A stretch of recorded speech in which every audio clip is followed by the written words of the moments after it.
Meus queridos irmãos, minhas queridas irmãs, que o Mestre Jesus nos abençoe.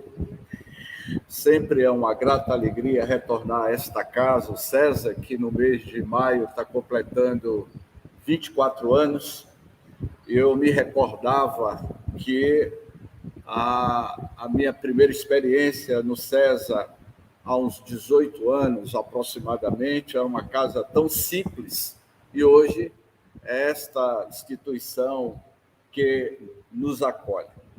Pois bem, o tema que nós vamos apresentar hoje para as nossas reflexões é um tema baseado no livro de Emmanuel, Pensamento e Vida. E nós vamos falar sobre as nossas capacidades mentais. Eu iniciaria com um pensamento de Siddhartha Gautama. Quem é Siddhartha Gautama? Siddhartha Gautama viveu aproximadamente 3.000 anos atrás e se tornou conhecido como Buda. O grande Buda, o Siddhartha Gautama, ele tinha uma frase que dizia o seguinte: somos o que pensamos. Com pensamento construímos o mundo.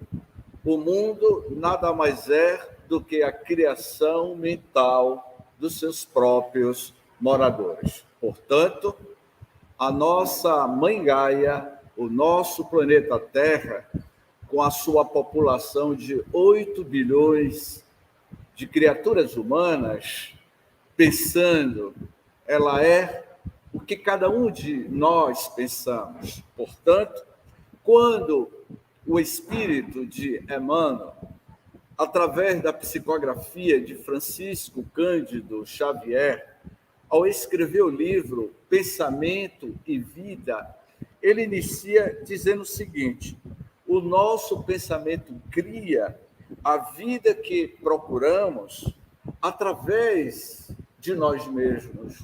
Nós somos o que pensamos. Nada mais é do que uma projeção mental de cada um de nós. E aí ele vai dizendo, amando e instruindo, estamos aperfeiçoando o nosso pensamento. O pensamento é vida. As nossas doenças psicossomáticas, ela tem como matriz o nosso próprio pensamento. Você é a extensão do que você pensa, a sua casa, o seu lar, ela vibra em padrões mentais de quem reside. O seu lar é constituído, vamos dizer assim, de matéria mental, do que você pensa, não é? E aí, nesse texto que eu peguei deste livro, ele diz assim, nós sempre escolhemos padrões emocionais, padrões intelectuais, e eles vão comandar o nosso pensamento, que é o fluido, é a energia. Cada um de nós vibramos em determinados tipos de padrões. E qual está sendo o nosso padrão mental neste exato momento? Lembramos que a FM, o que significa FM? Frequência modulada. O que significa OC? Ondas curtas. O que significa AM? Amplitude modulada. E qual é a frequência do celular? Qual é a frequência do Zap? São tudo frequências. O nosso pensamento é frequência e ele cria padrões. E aqui nesse texto dizemos o seguinte: karma, expiação, provação. Quando começou esse problema e por quê? Ouvimos muito falar de karma, de expiação, de provação. Fulano está vivendo o seu karma, fulano está vivendo o seu inferno astral, fulano está vivendo a sua expiação. Mas de onde se originou aquele karma, aquela provação, aquela expiação? que a humanidade está atravessando neste momento?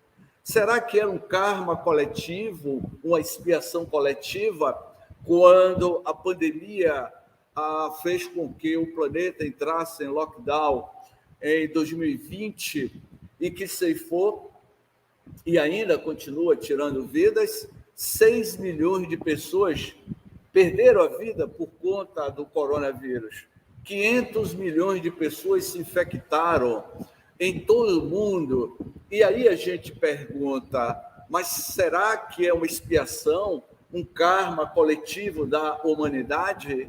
Quem é o responsável por essas doenças que assolam a humanidade? Ela tem uma origem? Ela tem uma matriz? Certamente nós sabemos a origem, a matriz dessas doenças, oriunda dos nossos pensamentos. Então, quando o Emmanuel, nesse texto, diz que karma, expiação, quando começou esse problema, mas aí ele diz assim, mas quando você para na pergunta, quando começou esse problema, começou há 1000 anos atrás, há 2000 anos, há 500 anos atrás, que um dos dogmas da doutrina espírita é a imortalidade da alma, a reencarnação. Quantas inúmeras reencarnações já tivemos? Se hoje há um resgate coletivo, que foi o caso do circo que pegou fogo na cidade de Niterói nos anos 60, 475 pessoas morreram queimadas debaixo de uma lona nos anos 60 e chocou todo o Brasil. E ao ser questionado, Chico Xavier, na época, um repórter da revista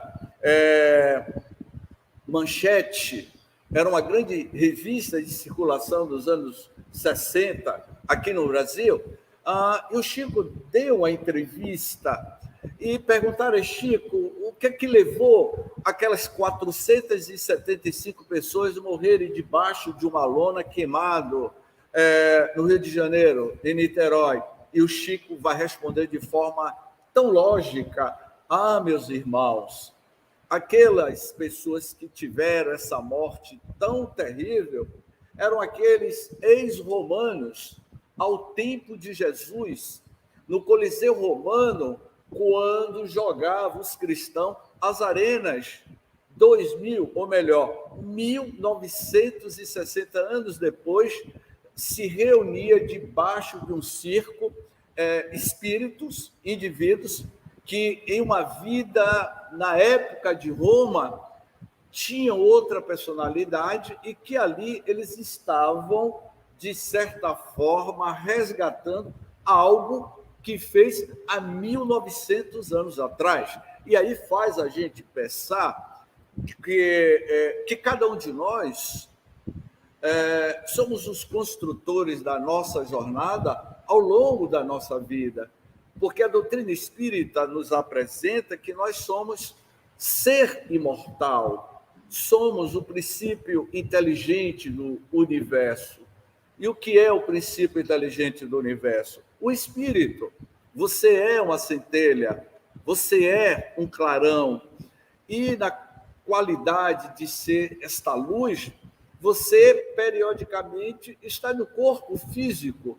Hoje eu estou James, mas eu não sou James, eu já tive infinitas subpersonalidades. Quantos idiomas já falamos?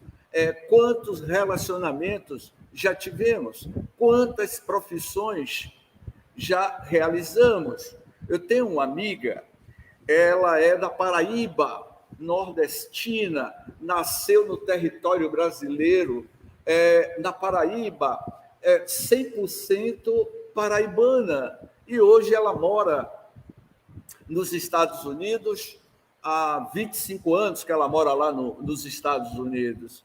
E em um dos nossos estudos, que ela participa do estudo do ESD, através da plataforma online, e nós estávamos conversando, ela me revelou: James, quando eu era criança, eu tinha lembrança a lembrança na época em que eu vivi na Prússia, traduzindo o que é a Prússia. É o que nós conhecemos hoje como a União Soviética. Ela teve uma encarnação na Rússia, na antiga União Soviética. E eu perguntei a ela, e o que você veio fazer aqui no território brasileiro? Você viveu, você teve uma das suas encarnações na Rússia, e hoje você é paraibana? Ah, James, o Espírito sopra em qualquer região do planeta. Nós somos cidadão do planeta Terra. Hoje nós estamos no território brasileiro, mas já tivemos reencarnações em diversas outras regiões do planeta, e que fica tudo arquivado ou arquivada no nosso pensamento. Então, quando o Emmanuel diz assim, porque eu vivi e porque eu vivo esse problema, todo mundo aqui tem um probleminha, eu estou falando probleminha, temos ou não temos? Todo mundo aqui carrega um probleminha, não é? E que esse probleminha tem que ser muito, não é, Rubens? Muito bem administrado, não é? É porque eu vivi e porque eu vivo esse problema. Se você teve a coragem de fazer essa pergunta, a resposta de Emmanuel: o nosso pensamento cria a vida que procuramos, o que queremos dizer que dentro de você há uma multidão de pessoas. E quantos lugares você já viveu, quantas existências você já teve, quantas línguas você já falou, com quantas pessoas você já se relacionou, quantas profissões você já exerceu. Ou seja, Carl Gustav Jung, quando ele, na cidade de Viena, na sua clínica, ele atendia inúmeros pacientes naquela época, de várias regiões da Europa, e Jung iria se debruçar sobre o estudo da psicologia espírita, porque Jung iria fazer um estudo sobre o livro dos médiuns, e ele iria chegar a essa conclusão, que no seu processo, e ele realizava isso, né, nos seus estudos de psicanálise, ele realizava regressão de memória. E quando ele realizava regressão de memória em alguns dos seus pacientes, ele iria descobrir que aquele paciente ele tinha inúmeras subpersonalidades dentro de você. E são essas subpersonalidades de vidas passadas que periodicamente vêm à tona. E nós perguntamos, por que eu sou assim? Por que eu estou sofrendo? Eu vou repetir o que eu disse em uma live quando começou a pandemia. A pandemia fez com que a gente reatasse relacionamentos. A pandemia fez com que muitos casais se separassem. E eu tive uma experiência com a minha genitora nos primeiros meses da pandemia. Ficamos, eu e ela tem 82 anos, eu sou o primogênito. E quando começou a pandemia, ela me fez uma pergunta e dizia assim: James, o que foi que eu mereci de passar essa pandemia 6 meses com você dentro do sítio, isolado? Aí eu virei: Dona Vanilda, o que foi que eu fiz com você, Dona Vanilda, para ficar 6 meses isolado? Ela fez esse questionamento de dizer por que eu, com todos os filhos, mas eu tenho que estar com você. Aí eu olhei para ela: Ei, Rubens, é porque tem alguma coisa entre eu e você. São vínculos espirituais. Vínculos espirituais esses que transcendem o que Jesus iria afirmar da parentela corporal, a parentela consanguínea, e a parentela espiritual, os nossos laços espirituais com os nossos afetos e desafetos de vidas passadas. Então, quando ele diz assim, a pergunta é difícil de se responder. Quem é você? Afinal de contas, quem realmente você é? Você já fez essa pergunta? quem realmente eu sou. Aí você pode dizer, mas eu sou fulano de tal, meu nome é tal, a minha identidade é tal. Eu não quero saber disso, eu não quero saber. Eu quero saber quem realmente você é. E por que você está assim. Você não é assim. Você está vivenciando esse estágio por conta do nosso pensamento. Porque você é o que você pensa. Nós construímos o nosso mundo mental. Então, quando ele diz assim, quem é você? Você é a atual personalidade de hoje ou a personalidade de hoje é uma etapa da sua jornada? Porque eu sempre digo que nós estamos vivenciando uma etapa da nossa jornada espiritual no corpo físico, cujo nome desse corpo físico se chama Homo sapiens. Mas já fomos homem de Neandertal. Já tivemos no período do homem habilis. Já tivemos as nossas experiências no período das cavernas. Hoje, nós somos uma raça chamada Homo sapiens. Mas, amanhã, em um futuro distante, que tipo de raça nós seremos? Raça física. Não seremos mais o Homo sapiens. Teremos outro nível de consciência. Na medida que o espírito vai evoluindo nas suas sucessivas reencarnações, você vai mudando o seu padrão mental. Foi exatamente isso que os espíritos disseram a Allan Kardec, no Livro dos Espíritos, que à medida que o espírito vai evoluindo, ele vai intelectualizando a matéria. E o que é intelectualizar a matéria? À medida que você vai mudando os seus padrões mentais, você vai modificando. Eu vou pedir ajuda aos universitários, não é? Se aqui tem algum médico. Nós temos 10 trilhões de células. Sabia disso? Então a senhora sabe, né? 10 trilhões de células. E quem comanda esses 10 trilhões de células? Quem é que comanda os 100 bilhões de neurônios e os bilhões e trilhões de sinapses? Quem é que comanda?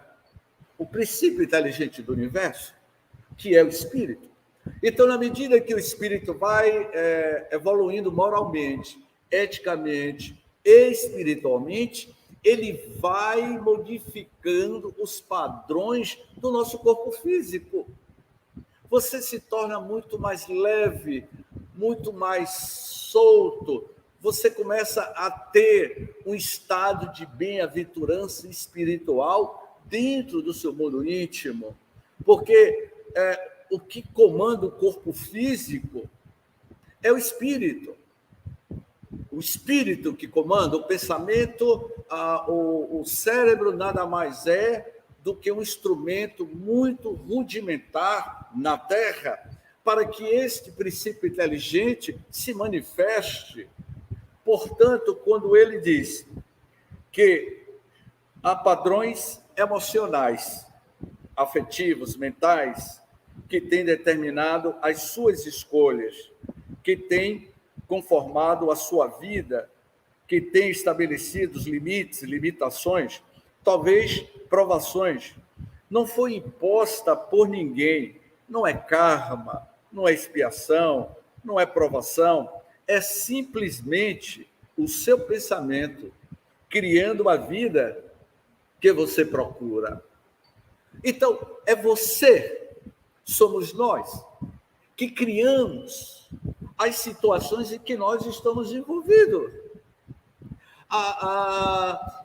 James, eu estou sofrendo.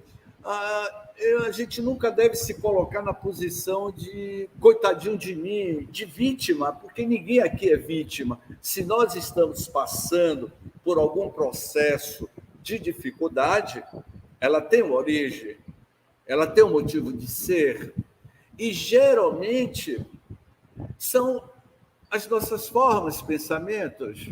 Eu perguntaria aos digníssimos amigos como os espíritos se identificam conosco. Os espíritos obsessores, que eu chamo de espíritos inesclarecidos. Como é que o espírito sintoniza com você? O espírito entra em sintonia através da obsessão pela sua aparência física? Claro que não. O espírito obsessor não vai lhe obsediar pela sua aparência física, mas pelos seus padrões mentais, pela emissão do seu pensamento. É o seu pensamento que vai criar essa sintonia. Falando uma linguagem mais apropriada, todos nós temos uma antena parabólica em cima da nossa residência ou no prédio. E a antena parabólica, ela está apontando para o satélite. E quando nós ligamos a TV, captamos imagens. Mas quando a antena parabólica está com o parafuso folgado e ela corre meio milímetro da posição do satélite, o que acontece com as imagens da TV? Ela vai fugir. É exatamente isso. A nossa mente, o nosso pensamento é uma antena parabólica sintonizando com os satélites. E que satélites são esses? São os espíritos. Dize com quem andas, que eu te direi quem és. Eu me recordo que uma certa feita, eu tinha terminado de realizar uma palestra e eu fiz alguns comentários após essa palestra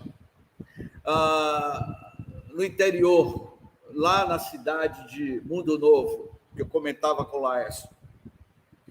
E eu virei, na época, Laércio, eu tinha cabelo Black Power e era jovem. Hoje eu estou com 60 anos, não escondo a minha idade de ninguém, que eu sei que eu estou ficando idoso. Mas naquela época, Rosa, eu tinha 19 anos de idade, era um jovem rapaz, um jovem que estava descobrindo o mundo, estava descobrindo a tribuna espírita com aquele cabelo Black Power e falava de espiritismo e socialismo naquela época. Eu já falava sobre isso nos anos 80, mas eu tinha terminado de realizar uma palestra, ainda muito jovem, quando, após a palestra, eu atravessava uma praça, acompanhado do presidente da instituição, que também era um jovem, eu vi uma loira. Cruzou uma loira no meu caminho. E aí, eu virei para esse nosso amigo e disse, quem é aquela loira? James, é fulana de tal. Eu me interessei pela loira. E aí, convidei ela para comer uma pizza. Isso, eu estava paquerando uma loira depois da palestra que eu tinha terminado de fazer no interior da Bahia. Foi quando ficou naquilo mesmo, de comer uma pizza, aquela paquera de ficar olhando. Era uma loira muito bonita que lembrava Xuxa Meneghel quando era mais nova. E eu fiquei todo serelepe pro lado daquela menina loira. Passado, isso foi no interior da Bahia, a 300 quilômetros de Salvador. Um mês depois deste fato, eu me encontrava na reunião mediúnica do Centro Espírita Humberto de Campos, quando Dona Augusta, uma senhora octogenária, 80 anos, incorporou um espírito. O espírito incorpora através da mediunidade de Dona Augusta, uma senhora de 80 anos, e o espírito disse assim, meu filho,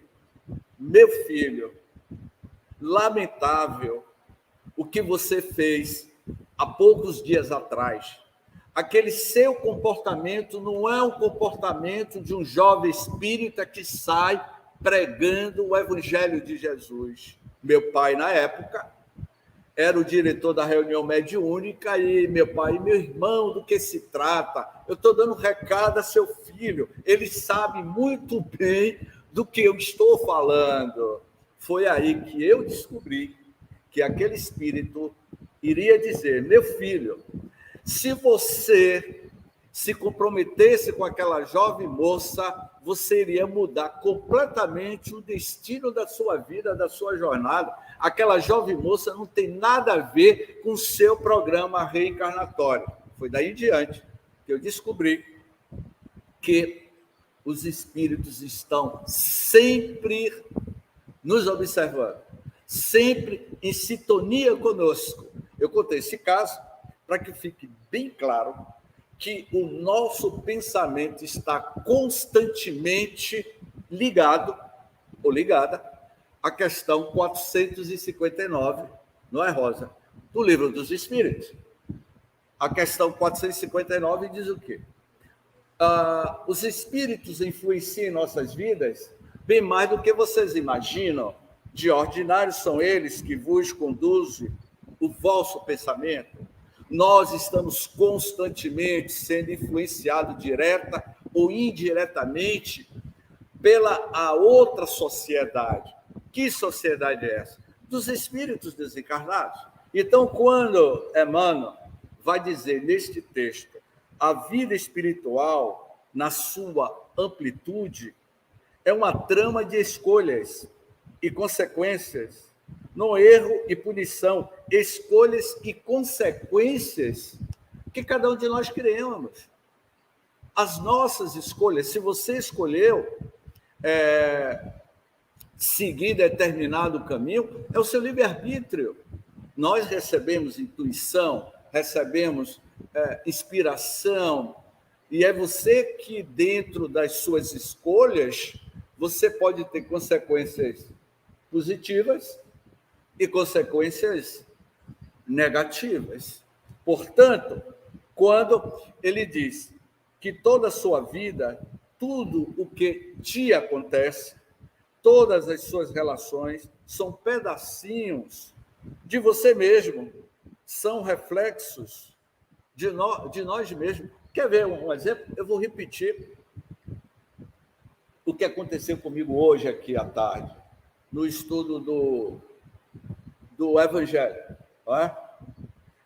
Toda a sua vida, tudo o que te acontece, todas as suas relações são pedacinhos de você mesmo, são reflexos de nós mesmos, do nosso pensamento.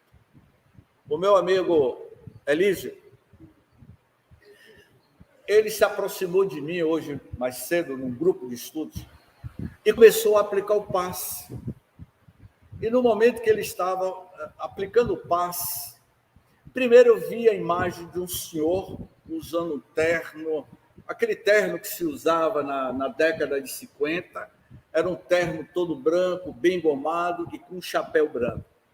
Depois que eu vi esse espírito ao lado de Elísio, e no momento que ele, é o que nós chamamos da transfusão da bioenergia, o médio passista, ele está jogando fluido, ele está manipulando a energia, o fluido cósmico, o magnetismo, ou a matéria escura, ou a energia escura, que é outro assunto que a ciência agora está descobrindo, a matéria escura, a energia escura. Aí, no momento que o Elísio estava me dando o passe, sabe o que foi que aconteceu? Me veio do meu inconsciente profundo, da minha atual existência, algo que eu jamais lembrava.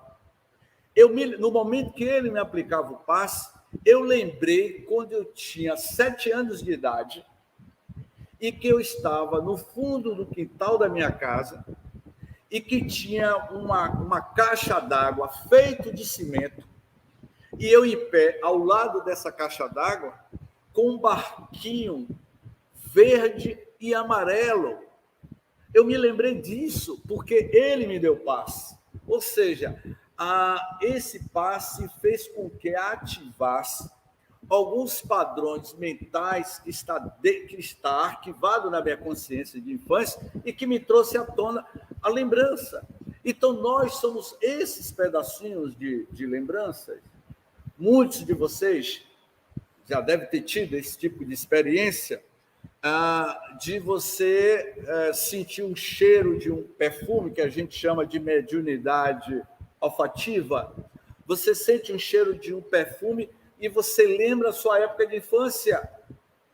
Há uns 15 dias atrás, eu estava em uma das nossas trilhas e eu parei em uma fazenda. E era uma fazenda que tinha um vaqueiro. E eu pedi a ele para tirar uma foto ao lado desse senhor, deste vaqueiro, numa fazenda assim, na zona rural da cidade de Mundo Novo. E quando eu me posicionei para tirar uma foto ao lado dele, o meu primo estava batendo a foto, quando eu abracei ele, não é?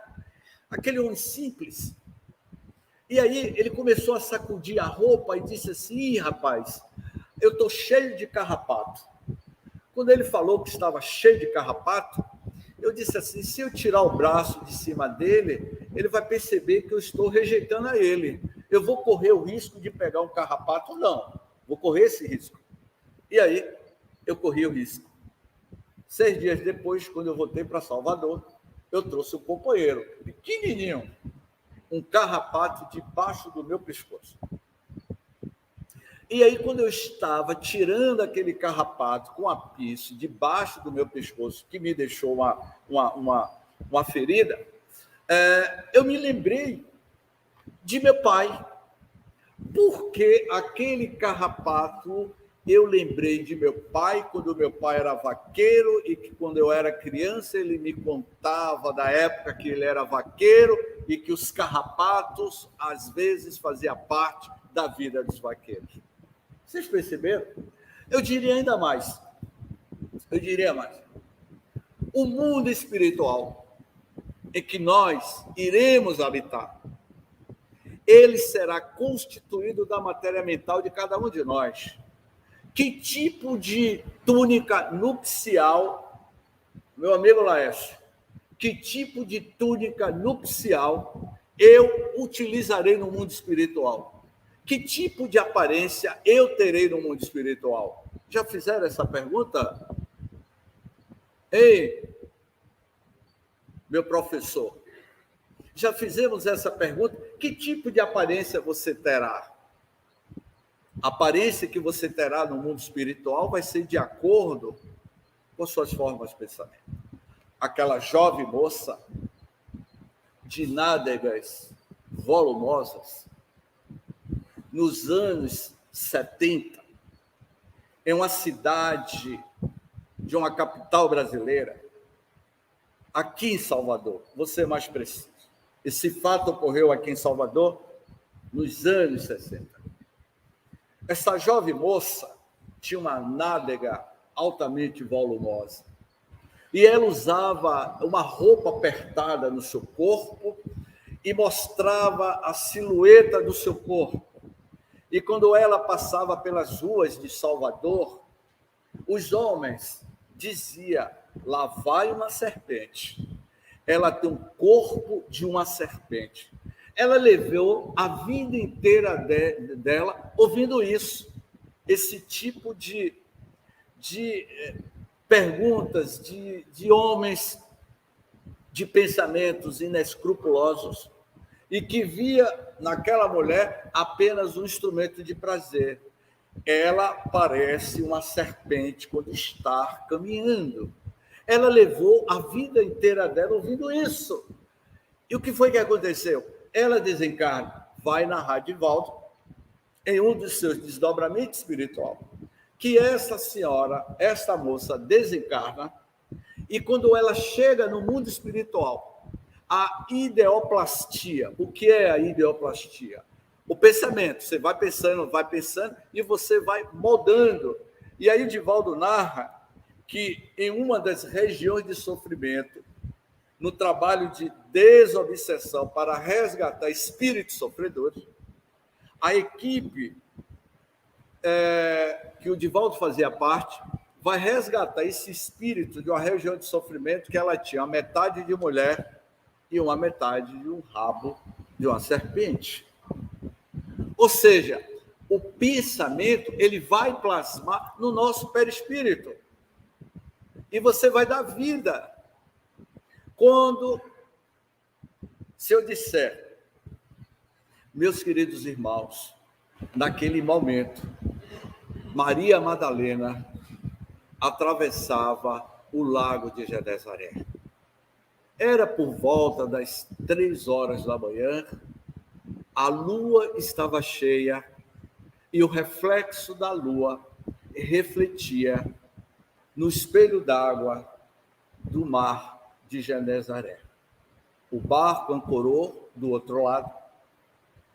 Durou aproximadamente 2 horas a travessia de barco, aonde a vendedora de ilusões, Madalena, ia ter um encontro na calada da noite com Jesus.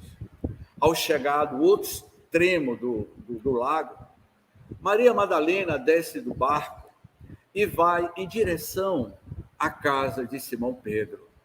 Já era por volta de quase 4h da manhã, narra Amélia Rodrigues. E naquele momento, quando Madalena, usando um manto escuro, empurra a porta de madeira, e ao empurrar a porta de madeira, a porta faz um barulho característico de uma porta de madeira. Qual surpresa de Maria Madalena?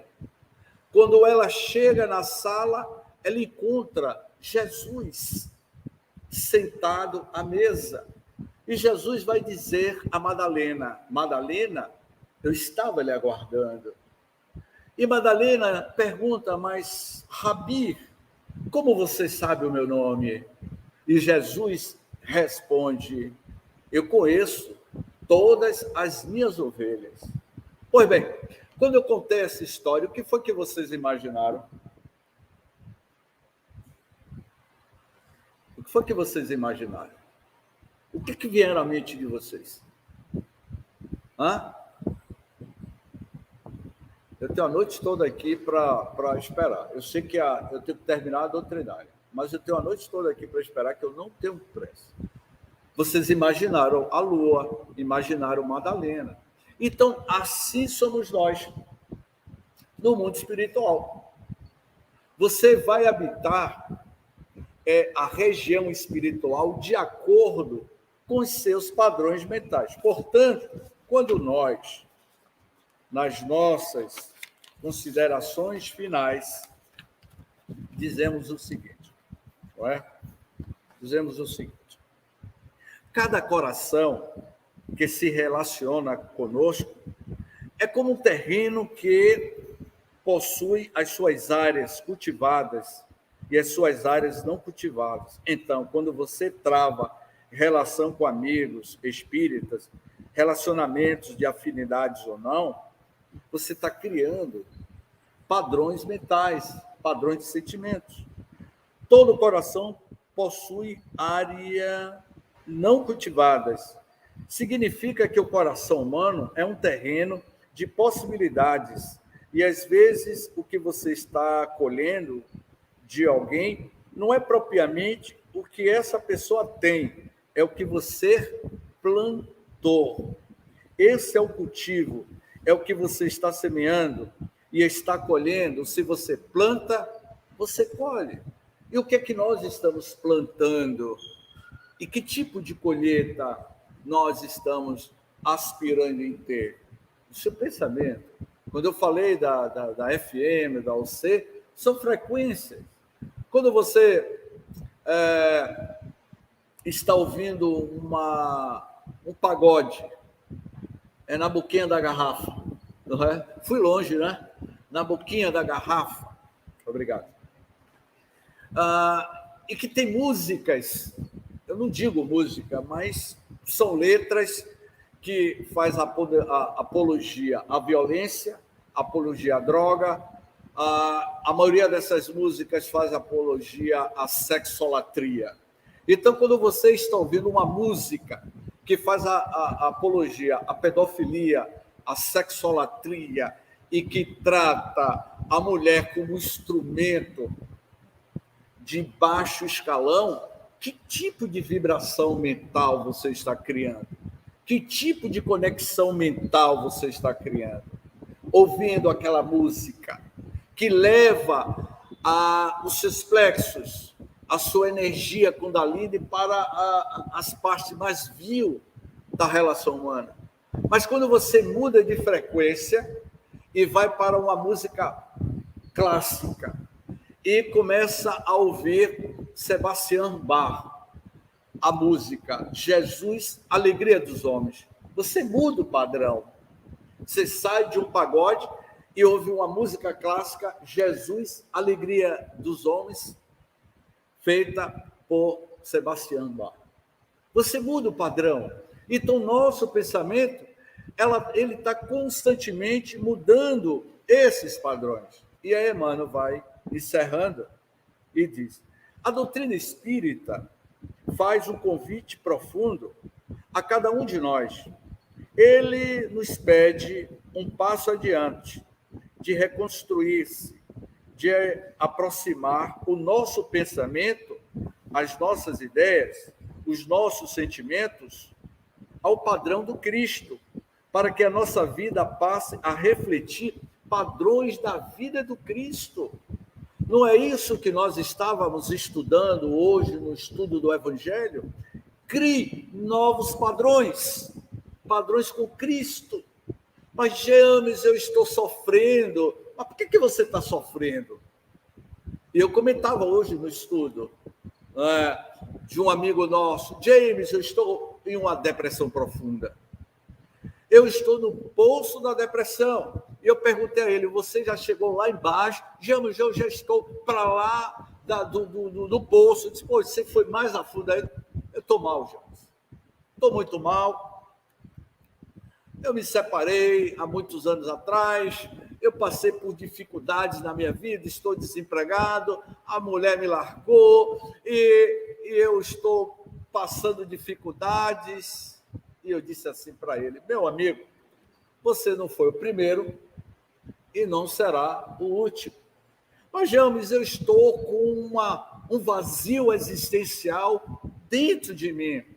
Essa foi o que ele me disse, e Joana de Ângeles, ela trata perfeitamente sobre essas questões. James, o que é que eu devo fazer? Eu disse: meu amigo, o que eu vejo que você deve fazer, busque um tratamento, busque uma terapia, e associado a essa terapia, continue indo para o centro espírita. Mas, James, eu disse: meu amigo, essa sua experiência eu já passei. Eu estou lhe dizendo não no discurso teórico, eu estou dizendo no discurso prático. No momento que eu estava na minha depressão, há 27 anos atrás, e que eu estava mal, eu era convidado para realizar palestras sobre perdão. A minha mulher me larga, eu estava passando mal e eu recebi a ligação telefônica para fazer palestra sobre perdão. Imagine só, minha amiga. Que teste, hein, Gilmar? Que teste! E aí, quando eu conversei com um grande orador espírita aqui na Bahia, eu perguntei: meu irmão, eu estou com meu coração esfacelado, eu estou com depressão porque eu me separei, eu estou sofrendo, o que é que eu devo fazer? E esse irmão disse: James, meu filho, ame mais Jesus. Tenha Jesus como a referência na tua vida que você vai superar. Mas eu estou sofrendo. Passa, meu filho. Tudo passa. Como foi o título do estudo de hoje? Tenha bom ânimo, não é? Não foi isso? Hein? Prossigamos, tenha bom ânimo. É isso que a gente pode oferecer, Laércio. Quando Emmanuel, nesse texto, ele vai encerrando, nós vamos nos aproximando desses padrões. Que tipo de padrão nós estamos estabelecendo neste exato momento? Que tipo de padrão mental nós estamos conectando. Hein, Rosa? Rosa? Rosa está conectando com o desdobramento espiritual, não é? A tela aqui voltou e Rosa voltou. É normal. É o cansaço. Você não será mais a mesma pessoa se você enxergar, se você perceber, se você visualizar quais são os seus padrões, quais são as linhas que estão definindo o seu destino espiritual, quais são os elementos, os padrões, decisões e escolhas mais profundas. Se você enxergar, você não será mais o mesmo se você começar a enxergar a si mesmo e a vigiar os pensamentos. Seguir o Cristo pede primeiro enxergar, admitir, convencer-se, para então confirmar que tipo de pensamento você está construindo. Somos o que pensamos. Com o pensamento, construímos o mundo. E eu encerro com uma frase do jesuíta francês, Pierre Teilhard de Chardin. Pierre Teilhard de Chardin, ele tem uma frase que diz o seguinte: dominamos a energia solar, dominamos os mares, conquistamos grandes avanços, mas no dia em que o homem conquistar a descoberta do amor, será a maior revolução desde a época da descoberta do fogo. É o amor, meus queridos irmãos. É este amor que Paulo de Tarso falava. O amor que move multidões.